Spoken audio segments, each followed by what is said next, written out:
Good morning.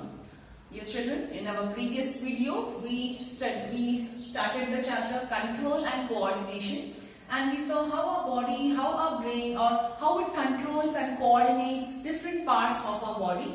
We also understood that it is done by two processes, that is, one is by or two ways what we can tell. One is by nervous system and another is by endocrine system.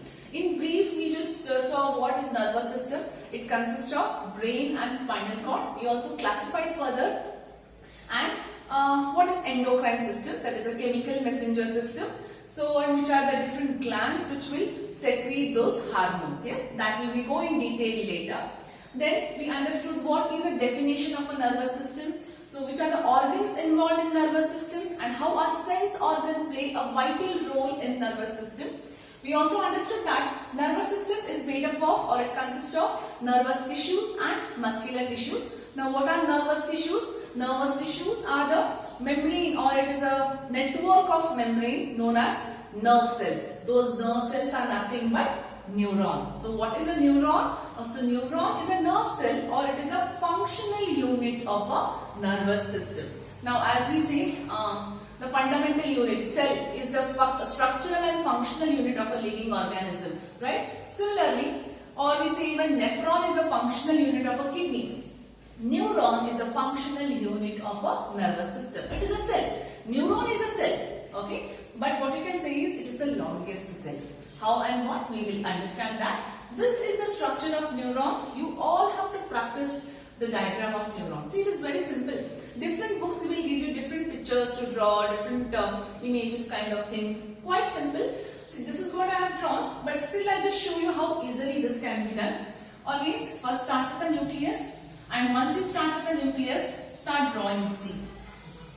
Right? And another C what you draw, just extend that line. Again, continue drawing C's here.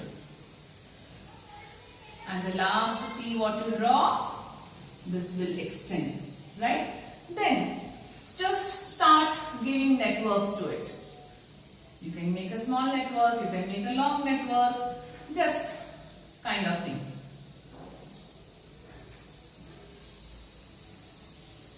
Yeah, then we have drawn the body of that. And this is the long tail-like structure. Some extra markings on this, right? Then this is the nerve ending, right? So this is how you draw a neuron, a simple one, just by drawing C. Yes, I will. Okay, we will draw once again to understand a few things more better here. Let us first label it. So this branch-like structure, what we can see, is called as a dendrite. We'll explain. We'll understand all the parts in detail. Then this is nucleus. Okay, can you see the space inside this, right? This whole part. So this branch-like structure is a dendrite. Okay, there is a space here. I will just draw it by dotted line to make you understand, correct? Outside the part, filled with part. Only the branches are dendrite. So that is known as cell body. The another name for cell body is cytome. Why? Because in some books they give it as cell body, in some books they mention it as a cytome. Both are same. Then you can see a long tail-like structure here. This long tail-like structure is known as axon. Okay. Now can you see some bricks kind of thing? What? Not they are not bricks actually, but can you see something which is there on the top? Yes, that is known as myelin sheath.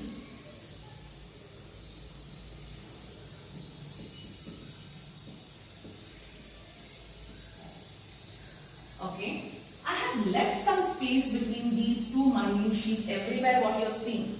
We don't study that, but still you should know, I feel.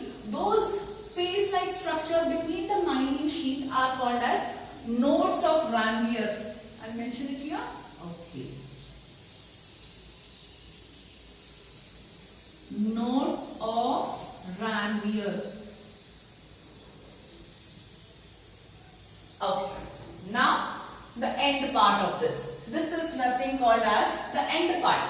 This is known as nerve ending. or axon ending, terminal ending, anything you can call. I will give here nerve ending.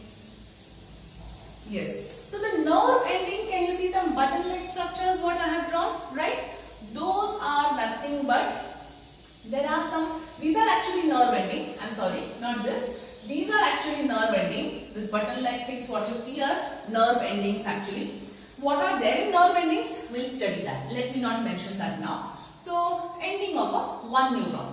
So, in our body, what do you think? How many neurons are present? 1, 2, 3, 5, 10, or only in our brains? Right? We have neurons all over the body. There are so many neurons in our body. So, we can't like many neurons are there in our body. So what it actually happens is how neurons are connected in our body. For example, now this is one neuron what I have drawn. If I have to just draw a second neuron, so okay, I will just draw it roughly.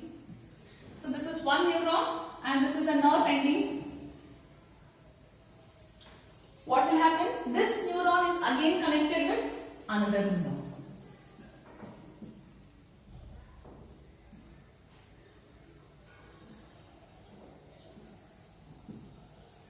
Just a rough diagram I have drawn.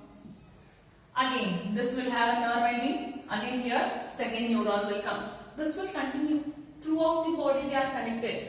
Now, what is the role of a neuron? What happens here? Let us understand. Let me again give you an example. Assume that I go to a shop. Yes, I see something. I feel like buying it, right? So, what are the things which are coordinating here? First of all, my all motor activities through which I could walk, right? It took me to the shop. Then later, my photoreceptors, right? All the receptors are active over there, but my photoreceptors is working at that point of time because I've seen something. If I've seen something, the signals go to my brain. So I feel like I'm buying it. So what do I do at that point of time? My signal from the brain reaches my arm muscle. Of course, I can buy it like this, not with my legs. So it reaches my arm muscle. I go, just grab it, hold it, and I keep it in my trolley, whatever it is. To these many things happen, how many neurons might have worked? Let's see how. We go there, our brain will send a signal. So once the brain is sending a signal means our brain, it will receive the signal. Now what will receive a signal? Dendrite will receive a signal saying that, look, there is something what you want to buy. Collect it, grab it. So what happens actually? When I get the signal from there, the signal is received. What type of signal? Electric signal. Electric signal is received by my dendrite of a neuron. First it enters here. From dendrite, I will, okay, let me write it here.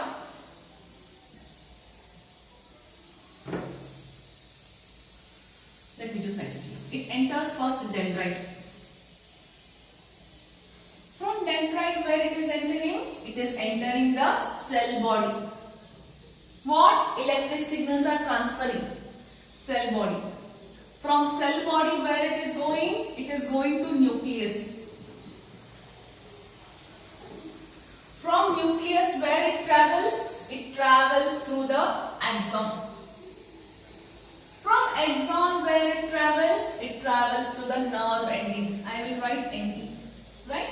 Now, what happens in this nerve ending?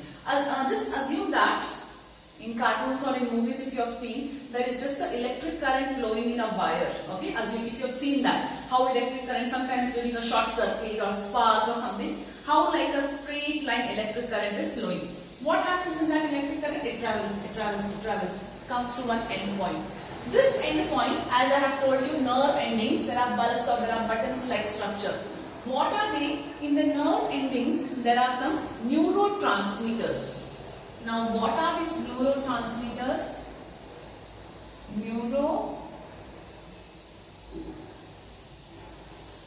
Neurotransmitters. These as soon as the electric signal will reach the neurotransmitter will leave certain chemicals or it will give some chemicals, right? So, here you think it is moving, it came to the nerve ending. So as soon as it comes to the nerve ending, neurotransmitters will release some chemicals. These are the chemicals here. There is a gap between every neuron in our body. As I shown you one diagram, this is one neuron. Can you see this gap here? Some junction here? Yes. Then the next neuron. Then the next neuron. So now what is happening? These neurotransmitters have released some chemical. The electric signals have converted to chemical substance. This chemical substance will enter my next immediate dendrite. What will happen if it will enter? Again the same process will follow. Right? So how did this process went on? It went on once I saw that neuron to my brain. My brain said yes, you have to pick it up. So what does it do? It will send back the signal. Again neuron. Where it ends the last? On my muscle nerve. On my muscle it will end. So it will end on my muscles here. So I know now what I have to do. I have to grab it up. This happened in fraction of second. It did not take 1 hour time, 5 minutes time. I saw that, I will stand in front of it, I will look at it, should I buy? No, it just happens. Just imagine how quick the responses are happening. Did you get my point here? What I am trying to tell here is, yes. So this is how the electric signal travels. Let me just give you one more simple example what you can correlate. So you have a long stretched crackers, right? Now how are the crackers? Long one, very big long cracker it is. How are they connected? Assume that this is a cracker. Once the cracker ends, after the second cracker will start, immediately will it start? No, there is a gap-like structure. That means if this is a cracker, this long is a cracker.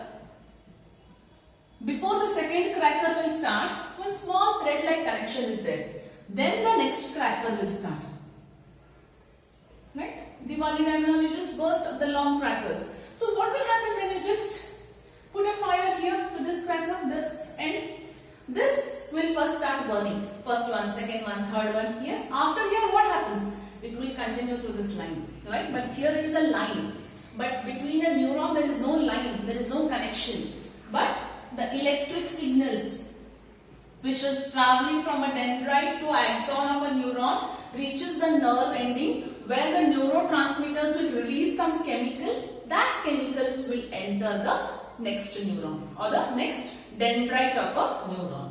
Now, there is a junction or there is a gap between a neuron ending and the next starting neuron. That junction or a gap between that is called as a synapse.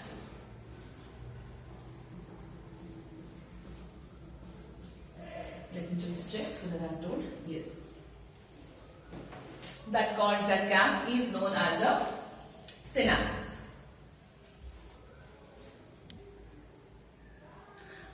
Yes. So this gap between two neurons in our body, that is from nerve ending to the second neuron what it starts, that gap is called as a synapse. So there are questions asked on this. What is the functional gap or what is the gap what is there between one neuron and another neuron? What happens in that gap particularly? In synapse what happens? A very important question. You should know that electric signals are converted into chemical substances there.